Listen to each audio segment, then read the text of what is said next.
Halo teman-teman, kami dari kelompok KKM 298 yang beranggotakan Ayu Novita, Azhar Mauli, Grace Esther, Lastiar Putri, Lutfiah Tusifa, Raihan Duta, Roslin Destia, Rudi Cawir, Ruth Claudia, dan Yohanes Simarmata. Yuk berteman dengan pajak dan kenali manfaatnya. Apa ya pengertian pajak? Pajak adalah kontribusi wajib kepada negara yang terutang oleh orang pribadi atau badan yang bersifat memaksa berdasarkan undang-undang. Dengan tidak mendapatkan imbalan secara langsung dan digunakan untuk keperluan negara bagi sebesar-besarnya kemakmuran rakyat. Ini berdasarkan UU KUP nomor 28 tahun 2007 pasal 1 ayat 1. Lalu, bedanya pajak dengan retribusi apa ya? Retribusi adalah pungutan yang dikenakan kepada masyarakat yang menggunakan fasilitas yang disediakan oleh negara, di mana bagi mereka yang membayar retribusi akan menerima balas jasanya secara langsung berupa fasilitas negara yang digunakan. Nah, perbedaan retribusi dan pajak jika dilihat dari berbagai aspek adalah yang pertama, objek yang dikenakan. Objek pajak antara lain berupa kendaraan bermotor, barang mewah, penghasilan, dan sebagainya. Sementara objek retribusi adalah orang-orang tertentu yang memanfaatkan jasa pemerintah seperti pelayanan kesehatan, terminal, dan pelayanan pasar. Aspek berikutnya, lembaga yang memungut. Untuk pajak, pemerintah pusat ataupun daerah yang langsung mengelola pembayaran pajak. Sedangkan untuk retribusi hanya dikelola pemerintah daerah. Dalam hal ini adalah Dinas Pendapatan Daerah atau Dispenda. Aspek berikutnya, manfaat. Setelah membayar pajak, kita tidak dapat langsung menikmati manfaatnya. Pajak yang terkumpul akan digunakan untuk kepentingan umum. Kita dapat merasakan manfaat dari pajak berupa pembangunan sarana umum hingga pendidikan gratis. Sedangkan masyarakat yang membayar retribusi dapat langsung menikmati manfaatnya. Misalnya, apabila membayar uang parkir, orang tersebut dapat menitipkan kendaraannya. Selanjutnya, jenis-jenis pajak. Yang pertama, pajak penghasilan disingkat PPH yang diatur berdasarkan UU nomor 36 tahun 2008. PPH merupakan pajak yang dibebankan kepada orang pribadi atau badan atas penghasilan yang diterima atau diperoleh dalam suatu tahun pajak. Yang kedua, pajak pertambahan nilai atau PPN yang diatur berdasarkan UU nomor 42 tahun 2009. PPN merupakan pajak yang dibebankan atas pembelian barang kena pajak atau jasa kena pajak dalam daerah pabean.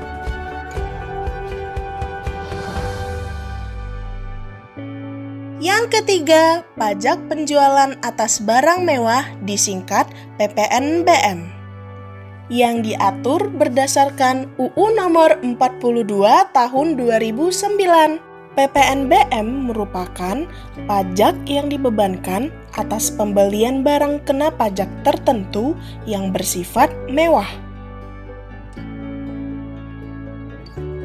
Yang keempat, bea materai disingkat BM yang diatur berdasarkan UU nomor 13 tahun 1985. Bea materai yang dimaksud adalah pajak yang dibebankan atas pemanfaatan dokumen seperti akta notaris serta kwitansi pembayaran, surat berharga dan efek yang memuat jumlah uang atau nominal di atas jumlah tertentu sesuai dengan ketentuan. Yang kelima, pajak bumi dan bangunan disingkat PBB. Berdasarkan UU nomor 12 tahun 1994, pajak bumi dan bangunan yang dimaksud adalah pajak yang dikenakan atas kepemilikan, pemanfaatan, dan atau penguasaan atas tanah dan atau bangunan. Keenam, pajak daerah. Pajak daerah merupakan pajak-pajak yang dikelola oleh pemerintah daerah baik pada tingkat provinsi maupun kabupaten atau kota yang diadministrasikan oleh dinas atau badan pendapatan daerah. Nah, pasti banyak nih teman-teman yang masih bingung dan bertanya-tanya, apa ya alasannya kenapa kita harus membayar pajak? Ada 4 alasan utama kenapa kita harus membayar pajak, yaitu alasan pertama, pajak merupakan suatu kewajiban kita sebagai warga negara yang diatur oleh undang-undang. Alasan kedua, kita adalah pembangun negara. Alasan yang ketiga adalah kontrak antara kita dan pemerintah. Maksudnya, jika kita ingin mendapatkan pelayanan yang terbaik dari pemerintah, maka kita diwajibkan membayar pada pemerintah dalam bentuk pajak. Alasan yang keempat, pendapatan terbesar Indonesia bersumber dari pajak.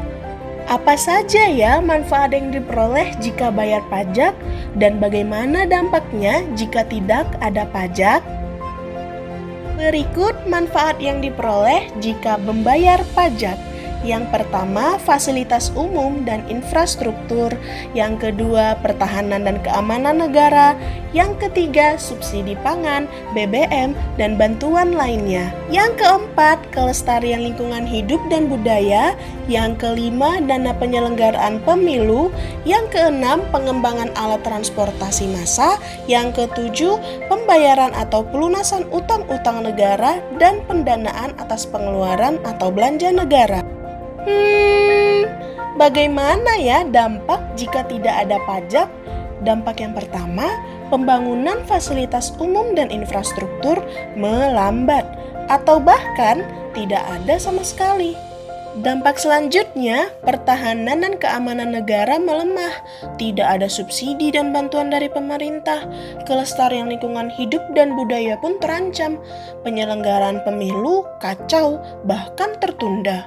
Dampak lainnya, negara terpaksa harus meminjam uang atau berhutang ke negara lain untuk memenuhi kebutuhan rakyatnya. Jika tidak dapat membayar utang-utangnya, negara harus melepas beberapa asetnya. Dampak yang lebih parahnya lagi, jika negara tidak dapat membayar utang-utangnya, negara lain tersebut dapat mengintervensi kebijakan-kebijakan negara kita. Alokasi pendapatan pajak. Penerimaan negara bukan hanya berasal dari pajak. Berikut beberapa sumber penerimaan negara kita, yaitu penerimaan negara dari sektor perpajakan, penerimaan negara bukan pajak disingkat PNBP, dan hibah. Dalam APBN 2020, belanja negara kita pada tahun ini sebesar 2.540,4 triliun rupiah yang berasal dari penerimaan perpajakan sebesar 1.865,7 triliun rupiah, penerimaan negara bukan pajak sebesar 367 triliun rupiah, hibah 0,5 triliun rupiah, pembiayaan 307,2 triliun rupiah. Saat ini ada fitur alokasi pajakmu yang dapat diakses melalui laman resmi Kementerian Keuangan. Fitur interaktif ini merupakan simulasi yang dapat memberikan gambaran atas penggunaan uang pajak kita dalam APBN. Dengan menghitung kontribusi pajak kita secara proporsional pada dua komponen besar belanja negara APBN, yaitu belanja pemerintah pusat dan transfer ke daerah dan dana desa. Misalnya, pada kolom jumlah pajak yang telah kita bayarkan, kita input Rp1.500.000, maka uang pajak yang telah kita bayarkan tersebut akan dialokasikan sesuai dengan APBN seperti pada diagram berikut. Perhitungan tersebut adalah simulasi yang didasarkan pada asumsi bahwa kontribusi pajak Anda dialokasikan secara proporsional terhadap belanja negara sesuai dengan alokasi dalam nota keuangan dan Undang-Undang APBN 2020 tanpa membedakan jenis pajak yang Anda bayarkan dan hanya dalam lingkup pajak pusat. Berdasarkan Peraturan Daerah Provinsi Sumatera Utara Nomor 1 Tahun 2011, Peraturan Daerah Provinsi Sumatera Utara Nomor 1 Tahun 2015, Peraturan Gubernur Sumatera Utara Nomor 12 Tahun 2019 yang mengatur tentang pajak daerah, di mana dalam video ini kami akan membahas mengenai pajak kendaraan bermotor, disingkat PKB. Pajak kendaraan bermotor dipungut atas kepemilikan dan atau penguasaan kendaraan bermotor yang terdaftar di daerah kecuali kereta api, kendaraan bermotor yang semata-mata digunakan untuk keperluan pertahanan dan keamanan negara. Kendaraan bermotor yang dimiliki dan atau dikuasai kedutaan, konsulat, perwakilan negara asing dengan asas timbal balik dan lembaga internasional dengan fasilitas pembebasan pajak dari pemerintah, dan kendaraan bermotor yang dioperasikan di atas air.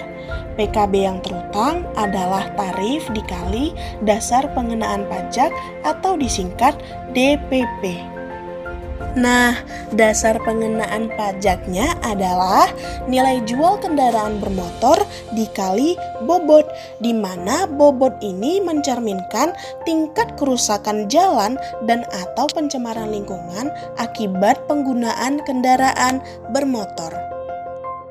Untuk tarifnya, dikenai 1,75% untuk kepemilikan pertama kendaraan bermotor pribadi, dikenai 2% untuk kepemilikan kedua kendaraan roda 2 dan 3, serta 2,5% kepemilikan kedua kendaraan roda, dikenai 2,5% untuk kepemilikan ketiga kendaraan roda 2 dan 3, serta dikenai 3% kepemilikan ketiga kendaraan roda 4, dikenakan 3% untuk kepemilikan keempat kendaraan roda 2 dan 3, serta dikenai 3,5% kepemilikan keempat kendaraan roda 4. Dikenai 3,5% untuk kepemilikan kelima dan seterusnya kendaraan roda 2 dan 3, serta 4% kepemilikan kelima dan seterusnya kendaraan roda 4.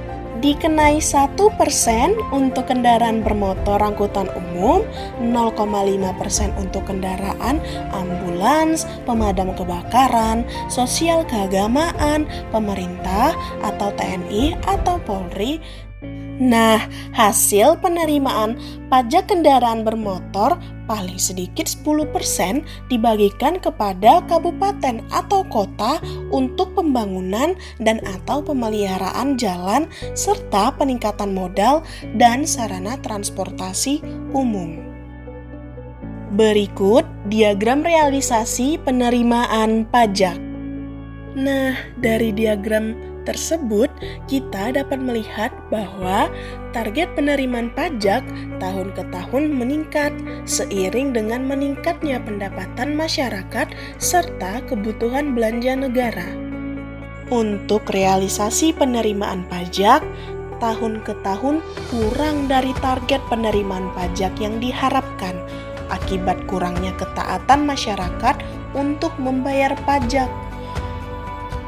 Realisasi penerimaan pajak setiap tahunnya berkisar di 80% sampai dengan 97% dengan pertumbuhan terendah di tahun 2019, yaitu hanya 1,43% dari tahun sebelumnya. Untuk lebih jelasnya, yuk kita lihat tabel berikut ini. Dari tabel tersebut dapat disimpulkan beberapa poin. Poin pertama, sektor PPH menyumbang pendapatan terbesar pada realisasi pendapatan pajak pada tahun 2019. Poin kedua, rata-rata realisasi penerimaan pajak setiap sektor berada di rentang 80% hingga 90%. Dan sektor PBB P3 yang realisasi penerimaan pajaknya lebih tinggi dari target yang diharapkan. Poin ketiga, hampir semua sektor mengalami pertumbuhan dari tahun sebelumnya, kecuali sektor migas serta PPN dan PPNBM. Poin 4, secara keseluruhan, pendapatan pajak meningkat hanya sebesar 1,43% dari tahun sebelumnya, di mana pertumbuhan ini paling kecil bila dibandingkan dengan beberapa tahun ke belakang.